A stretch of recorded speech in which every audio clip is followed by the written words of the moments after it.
I really think that HR professionals, for the most part, are set up for failure. HR profession has navigated to this strategic space where we're supposed to be what I refer to as a strategic magician, but nothing has changed to remove the tactical and foundational elements that are also required that came along with the quest to be strategic. HR functions in general are not staffed appropriately to handle both.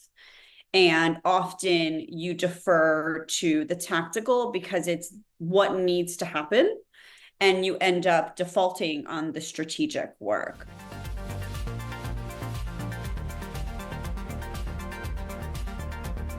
Hi everyone, welcome back to the HR Leaders Podcast. On today's episode, I'm joined by Kelly Mendez-Scheib, who's the Chief People Officer at Crunchbase. During the episode, Kelly shares the HR paradox and why most HR leaders are set up for failure, the truth about why companies are asking employees to return to the office, how she's developing the HR leaders of the future, and the dangers of over-automating HR with AI. Before we jump into the episode, make sure you hit the subscribe button, turn on the notification bell, and follow on your favorite podcast platform. With that being said, let's jump in. Kelly, welcome to the show. How are you?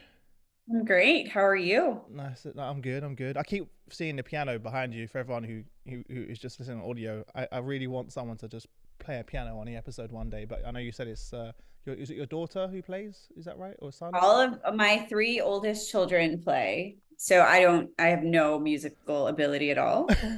Okay. But I had big hopes and dreams of purchasing a player piano once upon a time, and we couldn't afford it when my husband and I were first married. So we decided we would just make a bunch of children that could play the piano. So we've done that successfully. So I have Why three. not? Yeah. My three olders play piano. My younger two will start piano next year when they're old enough to sit still. But I can do no helping or play. Amazing. So. Before we jump in, tell everyone, obviously, yourself, you're a Chief People Officer at Crunchbase, but tell everyone a little bit more about your background and journey and also the business, because, just for people that may not be aware of the organization as well. Yeah. Wonderful. Crunchbase is a remarkable organization, but a little bit about me first, and then we'll talk a little bit about Crunchbase. I like to consider myself one of the few humans who chose human resources as a profession. And I chose it from the very beginning in college. A lot of people find their way into HR through a number of different avenues. I chose this and decided I was going to study HR and just fell in love with the profession. And I've been in it for 20 years. I've been touting the 20-year tagline for about 5 years, but this is really year 20. It always feels like 20, but this is really year 20 because I officially started working officially in HR in 2006. So for 20 years, I've done, I think, every role that existed in HR, right? So I would consider myself to be a true generalist. Not in any way, shape, or form a specialist in anything. But so I'm a true generalist. I have super sticky fingers and I like to play in all parts of HR. And I've done lots of different kinds of roles. And most recently, nearly 2 years ago, was given an opportunity to join Crunchbase, which has been a blessing. So Crunchbase is a SaaS platform. We help people find information about companies, and we have best in class proprietary data. And it's just this remarkable platform that has so many different use cases. So if you want information about companies, Crunchbase is where you want to be. I use it all the time. So when we connected, I was like, oh, this is cool, because I use your platform to mainly to do like competitor analysis.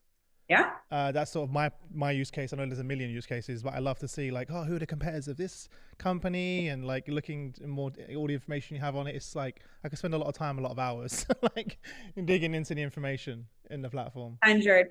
And it's got the best data, and we just have the best team behind it. So cool. So yeah, it's funny because I mentioned you when we first spoke. We've had probably 700 plus now CHROs on the show, CPOs.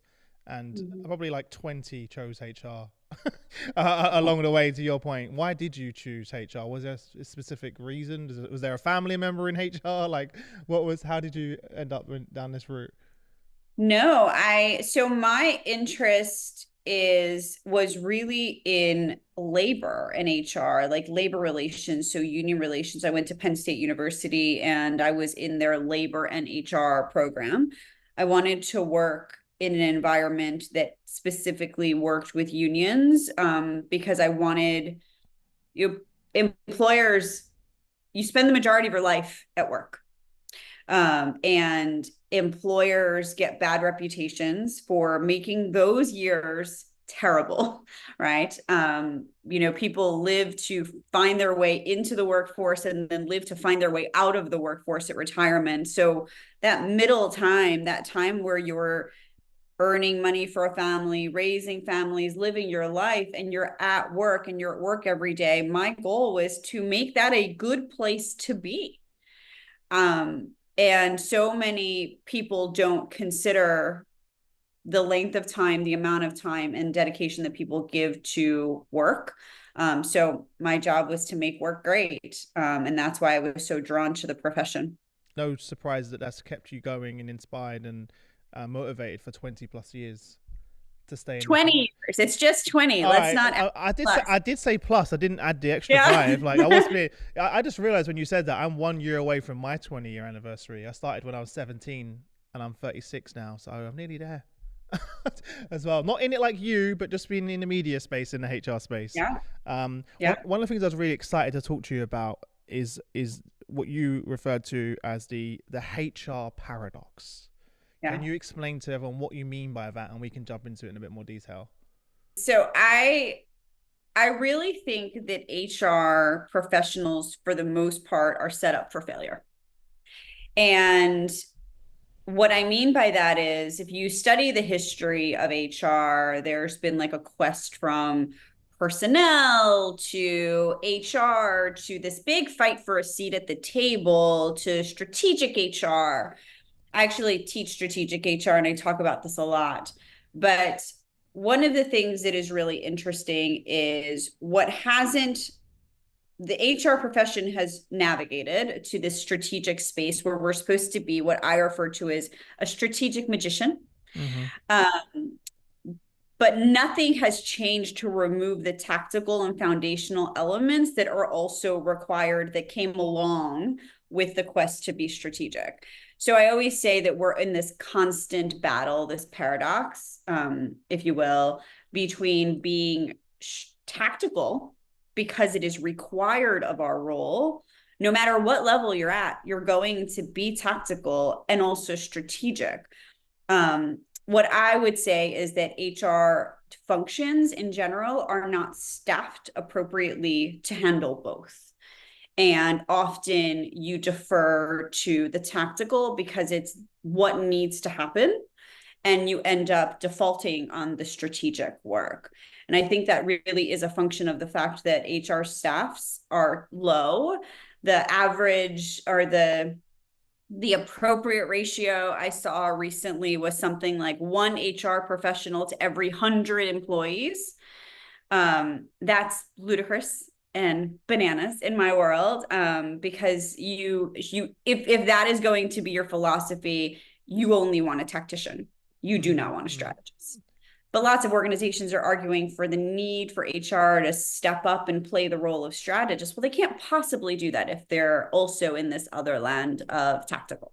You're kind of stuck between a rock and a hard place. I need to deliver on the day-to-day, like you said, and be tactical, but you're also asking me to be strategic, but I don't even have the resources to be able to do that. And so you kind of, are you also hearing that from your peers in your network, just out of curiosity, from your colleagues?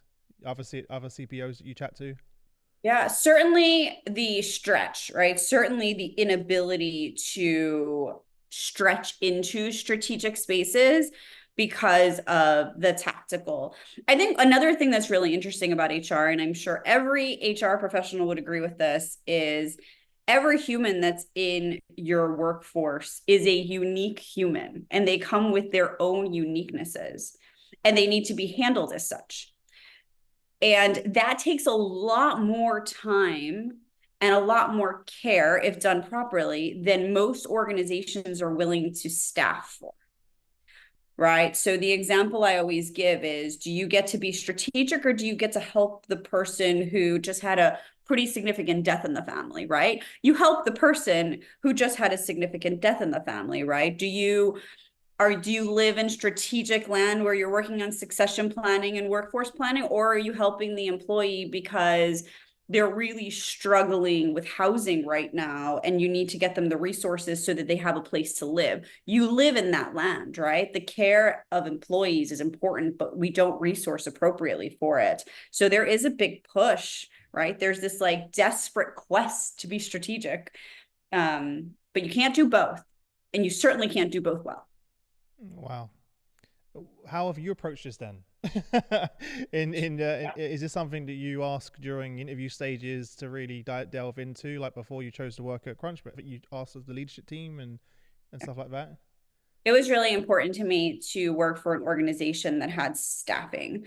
I actually left my previous organization because they were never going to make the financial investment, and I was never going to be able to scale to the work that needed to be done. And that was during COVID, right? So during COVID, we were understaffed. It was horrific. But, Crunchbase, I'm very blessed to be with an organization that is very well staffed from an HR team perspective. And as a result, I've been able to accomplish more at Crunchbase than probably in the other 18 years of my career.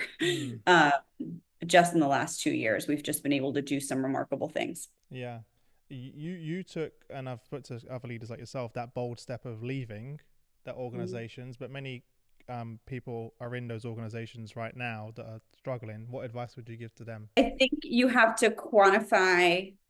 I will argue this until I'm purple. The language of business is always very financial, and HR professionals don't always speak in financial terms. So I think as much as you can quantify the amount of time that you're spending in certain areas and quantify the ask of the employees and the care that you're providing to the employees, and be able to present, if this is what I'm spending time on, this is the resourcing that I need to be able to support this. Or I also think having a very honest conversation with leadership within an organization. If this isn't what we're going to staff for, then this is what you should expect, right? I do think that there's this almost desperate need to split yourself down the middle and try to be both, and you will fail.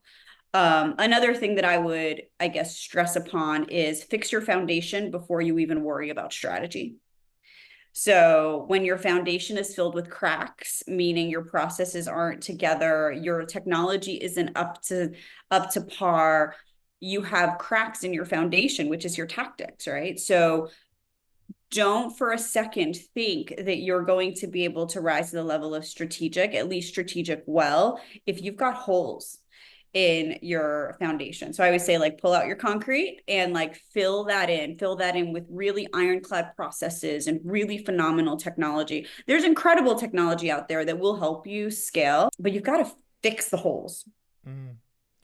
Once you get to that position, and more so where you do have the capacity, how do you prioritize your time personally on how you invest in each of those areas? I mean, I think at Crunchbase, we do it very uniquely. I do have a staff that allows me to play in strategic spaces, but I'm also very insistent upon growing my team to develop their own competencies and skills. So while at Crunchbase, we have departments within the function. We have a CSR function, we have an employee experience function, we have a recruiting, talent acquisition function, a people ops function. We also have what we call inside the house, the people project pool. So we say that everyone can swim in the pool. So every quarter we build projects, and they're HR functional projects. And they're all led by a specific person, and that person is the strategist. That person is the person in charge. We call it the SPOA, the single point of accountability. And they lead the project, but anyone can swim in the pool. So employees within the function can choose to swim in the pool in any project of development that they choose.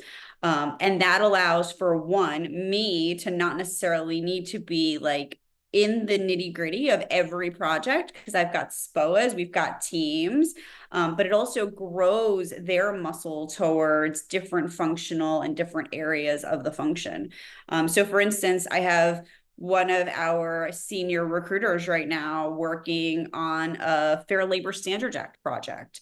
And that's completely outside of their scope of experience, but they're helping with that project right now. And that's all intended to grow the team and still allow me the space to focus on more of the strategy while not having to worry about the tactics as much. I love that, right? Because they get to you also creating an agile HR organization. Where, Yeah. where you're working on different projects together. I'm sure it's creating a lot of motivation in the team as well, because it's quite exciting. Being challenged is actually exciting and motivating Yeah. as well. And having the opportunity to do that in many organizations, they just don't. Right? You kind of, that's your work. You stay in this lane. That's Yeah. that's what you do. So, and also, I'm sure like the collaboration, the innovation, the diversity of thought and perspectives for the different members that are working together that wouldn't normally also is great. 100%. And we're, some of this is built into the intentionality of us being remote, right? So making sure that we're connecting as a team and we don't have those like very firm silos. Yeah. We've even started to explore the people or expand the people project pool into other functional leaders. So our other functional team members, like for instance, one of our head of branding is on one of our projects this quarter, specifically because we want to like bring in people into the fold. And I stand by the philosophy of anyone can swim in the pool. Yeah. How do you think this evolve when you think about the HR paradox? Like, is it, how do you see this evolving? As you know, we see many different models, systemic HR. We've got all sorts of different models kind of coming out now, and various organizations are pivoting to different models. How do you see this evolving? Because Yeah. it looks very different from when I first started 20 years ago to where we are now. I do believe that the function will become more respected. And as a result, there will be more staffing associated with it. But HR professionals are going to have to, one, rise to the occasion of doing the strategic work and showing the value in that, but also be willing to kind of step up and say, hey, we need more if you expect that.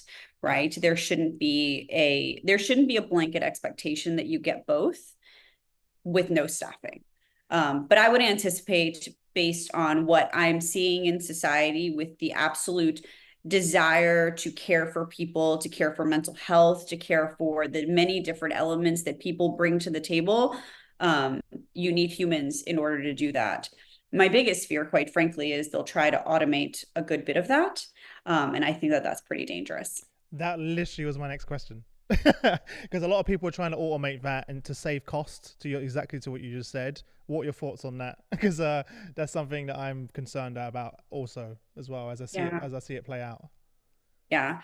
I'm worried about it. And I think what will end up happening is organizations will over index on the use of automation, and then end up pulling back when they realize the repercussions are significant. I spoke to someone recently about this, and the story I always use, and I hate to be so morbid, but I had an employee once come into my office and need an exception to a rule because their child had passed and they needed an exception to the vacation rule that was on paper. Um, and it was without a question that we gave them this exception. I worry about the day where, in order to get the policy, they type into a chat bot, they're given a Mm, certain number of days, and they're not able to feel like they can speak to a human. Interestingly enough, 20 years ago, I worked for an organization that is not on my LinkedIn profile, so you'll have to do some super sleuthing if you're interested. But I worked for an organization that had outsourced the majority of their HR function to a call center in Costa Rica. And I lasted exactly 6 weeks in that role before I resigned, wow. because employees would walk in with questions and they would give them a phone number. Now, that wasn't a machine, there was a human, but they would give them a phone number. And I thought that was the most horrific thing I had ever seen.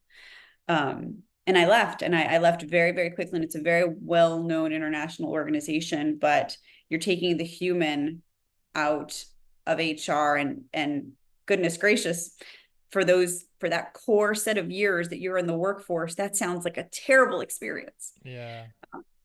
Yeah, it's worrying, right? Because with AI and with chatbots, there's no context whatsoever.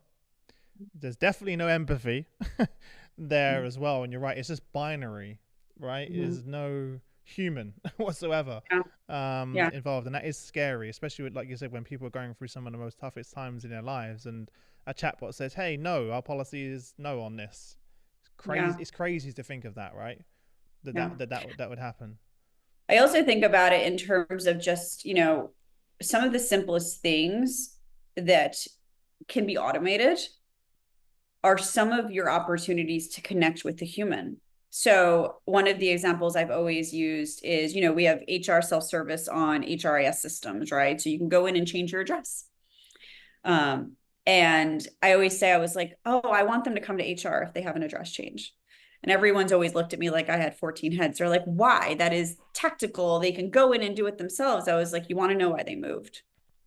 You want to know why that Mm, person moved. And the reason you want to know why they moved is because you either want to celebrate with them, yeah. or you're going to understand that they're going through a horrific divorce, or you're going to understand that their house burned down, right? Like you're going to understand something about the human. And I fundamentally come from a place where I care about the human, and I want a team that cares about the human, and an organization, quite frankly, that makes space for that. Mm. So How have I you think, managed to achieve that whilst being, because you are how remote are you? Like, is it, what is the current, what, sorry? 100% no. 100%, right? Yeah, I just wanted to make sure I didn't say that on for you. Get it wrong. So, okay, how have you managed to maintain that stickiness and that sort of culture and the human centered approach whilst Yeah. being 100% remote? Yeah, it is. I'm going to use just like such a buzzword. It's very intentional. It's a very intentional approach, but we have an employee experience team. So we have an entire team that is dedicated to building programming and connection with employees. We're small right now, but I would never advocate for scaling to a place where HR didn't also scale to maintain that culture. We do a lot of very unique things at Crunchbase, from weekly town halls with all of our employees to what my team calls pop shops, which is people operation shops, where they meet with leaders and they meet with team members. We have a very robust ERG program. We have a very robust program. We have numerous different like ad hoc programs within the organization to build connection, from parents at Crunchbase to pet base to all sorts. I mean, there's all sorts of things. There's a book club. There's lots of different programming to build that connection, very intentionally, because we are remote. And it seems to work. I argue that it's perfect? No, and it will never be perfect because you're always chasing better. I'm always chasing better, so I will never argue anything's perfect. But there's a lot of work that goes into it for sure. Mm. And to your point earlier, those are the kind of things that you can use technology to help. Mm-hmm. Whether it's nudging a manager to have a one-to-one, or whether it's like saying, "Hey, you probably shouldn't email that employee because it's like 2 a.m. where they are at the time." Yeah. Like, those are the things we can use technology. But you're right. Like, if you're fully remote, you have to be intentional about everything, Yeah. because it's not just going to happen. But so you're not going to you're literally not going to bump into each other at the water cooler. So Yeah. you need to make sure those moments happen, especially I think for the new hires that are just coming on board, as well, because you don't have that sort of experience of coming into a workplace, feeling the culture, Yeah. building a network. Mentorship, for example, is a big one. Sort of that knowledge transfer. You also have to be intentional about how that happens. And I love the way, by the way, you're doing that with your own team. I think Yeah. that cross pollination and knowledge transfer amongst your team. Because I was going to ask you earlier, how are you developing your team, and you already just said it as a great way of doing that. And it's going to allow you to be more agile, but also build out the different skills that exist in your own team as well, right? By doing that. Yeah. I mean, that's the goal, right? The goal is to have everyone be able to do everything, because you're nimble and you can flex. And quite frankly, it shows people where they want to play, right? I've had amazing mentors and leaders in my career who have really given me remarkable opportunities. One specific leader who I would think of gave me the opportunity to lead organizational development for a 14,000 person org. I mean, a subset of the 14,000 person org. And I remember very quickly realizing, not for me, not interested. And, I transitioned out of that role within a couple of years just because I had those opportunities. So I'm just trying to give my team as many opportunities as possible to grow and develop. I've had members that have worked for me that have very quickly moved on to law school because they realized law was where they wanted to be. And I encourage that growth. I mean, you only Yeah. have one life to live. It's such an important thing when younger family members or people ask me, Chris, what should I do? One of my pieces of advice is I'm like, taste as many things as possible, Mhm. because you may Yeah. think that's the thing you really want to do. And many of us do that and we're like, oh, we're really not enjoying this. Yeah. And pivot. So I was very lucky. I didn't intentionally do it as a young adult. As a teenager, I had loads of different jobs, so I experienced so many different things, and I realized what I do like, what I don't like, and I was like, oh, okay, cool. Like, and I didn't see it as a waste of time. I was like, okay, I didn't enjoy it, but you always learn something and Yeah. take something away from it. You mentioned lawyers. Like, I actually know many lawyers that have become CHROs, Yeah. Yeah. My which I would never expect personally. I would never expect that to be the case as well. But I'm always fascinated when I speak to leaders that, as I said, the vast majority didn't intend on being in this space. Do you think, Yeah. one of the things I was wanting to ask you, do you think that we're preparing adequately the HR leaders for the future? Because I feel like what I see in terms of like the education, the sort of even sort of HR masters and stuff like that, I see it still seems like 10 years out of date. Like, from the Yeah. conversations I'm having with you versus the material I'm reading and what they're being taught, I'm like, they're kind of again being set up for failure in Yeah. many ways. What are your thoughts on that? Oh, I have lots of thoughts on this because I teach strategic HR Yes, and I exactly. teach compensation benefits, and I'm getting my PhD. So I think you're right, and I think every program is different. So I will say that I've reviewed content in the past that is outdated. I took a PhD level HR course, and was so disappointed. So disappointed. I mean, you buy these $100 textbooks or multi-$100 textbooks only for the laws to be outdated within 25 seconds of reading the textbook or highlighting the laws are outdated, or information is outdated. When I teach my students, I'm teaching to present day HR terms. I'm teaching to present day HR things. I was grading papers this morning and I was talking about some of the interesting things that are happening with diversity and inclusion in the US, and you better bet that my students are getting those articles to read and they're reading present day things. I would never knock academics because I hope to be one day, but I will tell you this, that I think the credibility that you get from being in the function is vast. So I think we should have more practitioners teaching. We should have more people who have been in the space, who have played in the space as the professors of the programs. Mm. Academic research is vast and wonderful, and I love digging into it. And I think that plays a part, but I also think that practitioners in the function add value. Yeah. I was taught I was taught staffing and recruiting in my Penn State master's by someone who had never hired a person in their life. It's Um, normally the case, right? In all education, or most of education. yeah, and Um, that's just a shame. yeah, it's interesting. Yeah, I always found that really hard when the idea of going to university to learn business studies, and the person who's teaching it has never started a business. I remember having that conversation, be like, I can't pay to do this.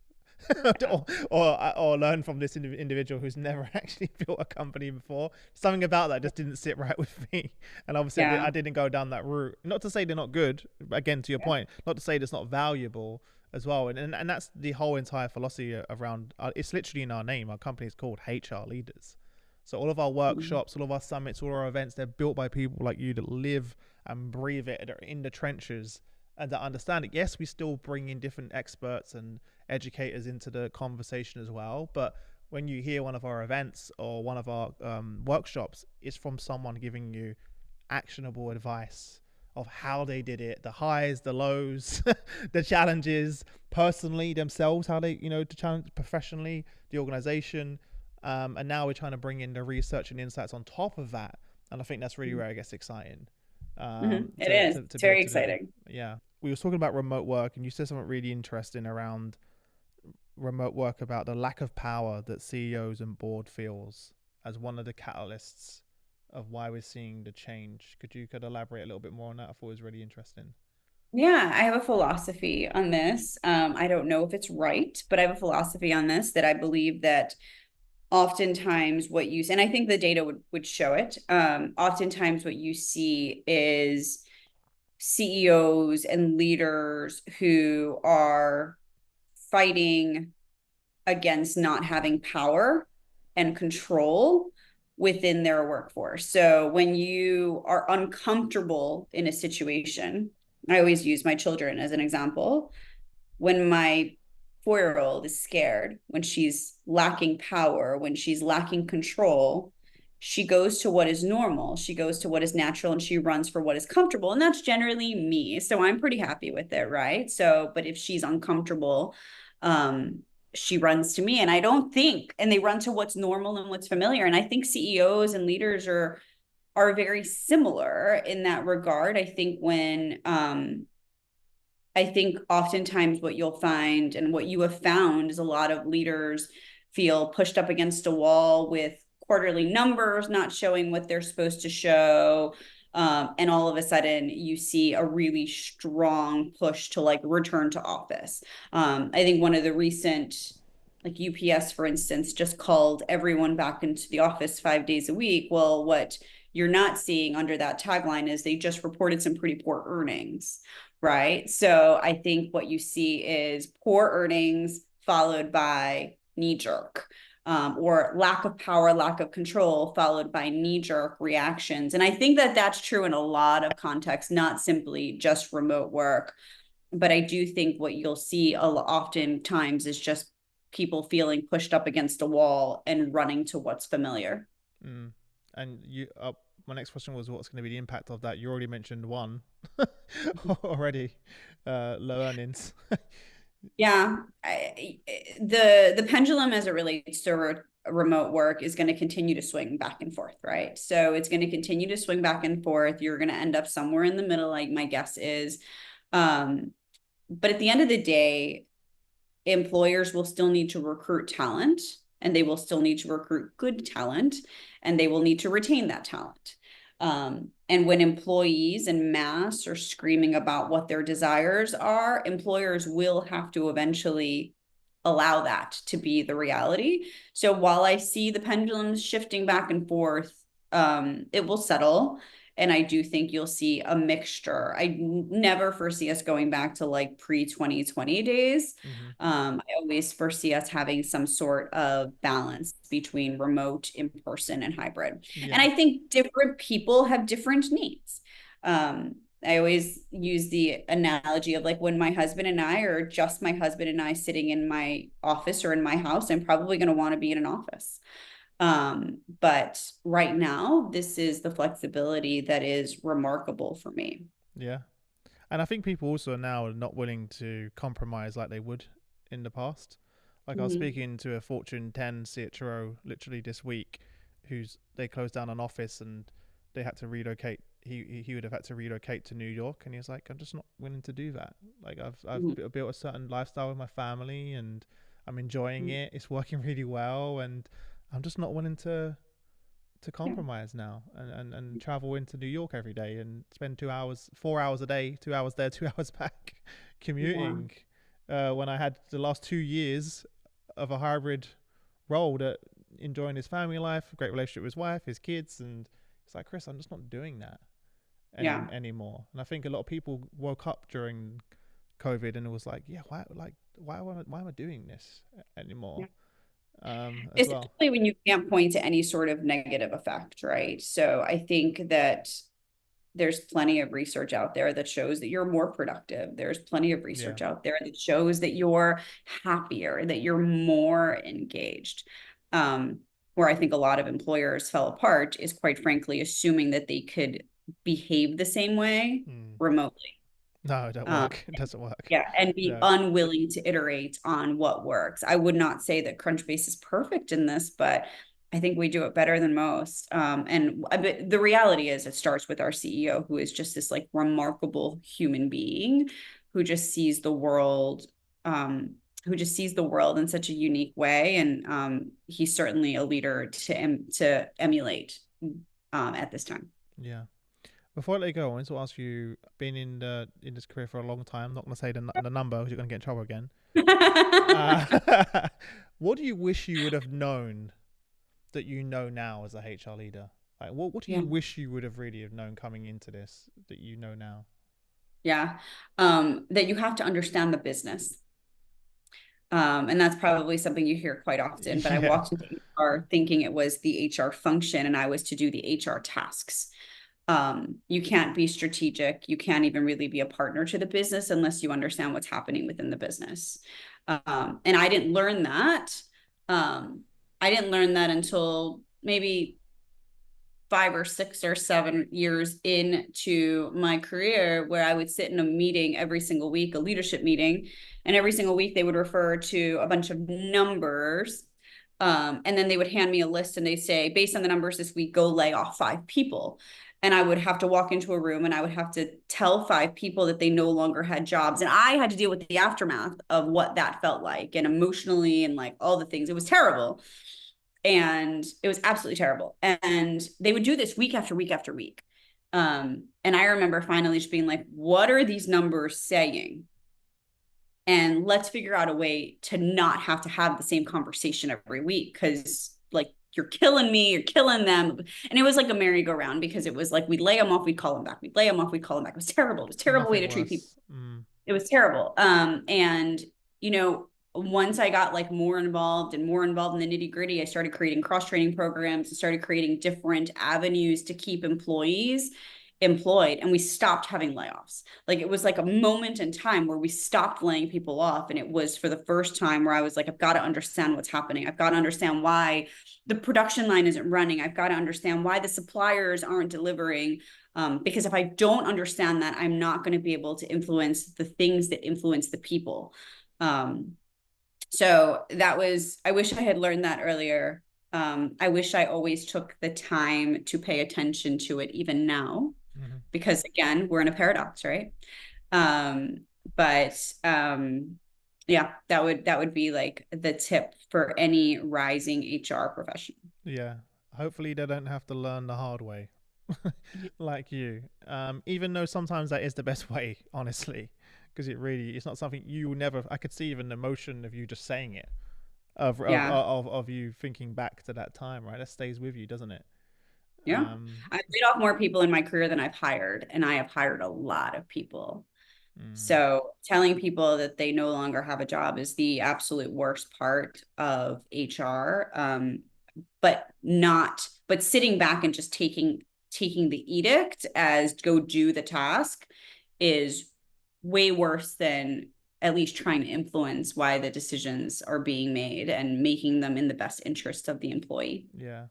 And at least I suppose you can look in the mirror and go, at that point, I did everything I could to make Yeah. sure that this wasn't the case, right? Because you really did understand the business. You did try and work as much as possible to make sure that all those avenues were looked into. Whereas before you didn't, right? You were just taking a piece of Yeah. paper, telling, message, being a messenger. I hear that a lot. Sometimes like HR functions are just messengers in in organizations, as opposed Yeah. to a strategic advisor, And as not being well. able to provide alternatives, and not Yeah. being able to provide part-time work or extended leaves or different, HR has a lot of tools in their toolkit, and being able to understand the business well enough to know when to pull them. Yeah. Last question. Where can people check out the company website, Yeah. and then where can people connect with you if they want to reach out and say hi to you? Yeah. So LinkedIn is obviously the best place to find me. I would imagine this will have show notes, and I would imagine you can link my LinkedIn Yeah. profile. Yeah, yeah. Um, Always happy to connect with HR leaders or anyone, quite frankly. And then Crunchbase is crunchbase.com, and you can find Crunchbase everywhere. Mm. Um, we're everywhere, and that's amazing. So please, the platform is remarkable. Yeah, amazing. And yes, for everyone listening, all the links are in the show notes if you want to connect to learn more about the organization. But listen, I really appreciate you taking the time. I started this show, 7 years ago to really kind of shine a voice on the profession, and it wouldn't be possible without people like you. So I really appreciate you giving back to the community, and I wish you all the best until next week. Thank you. Thank you so much.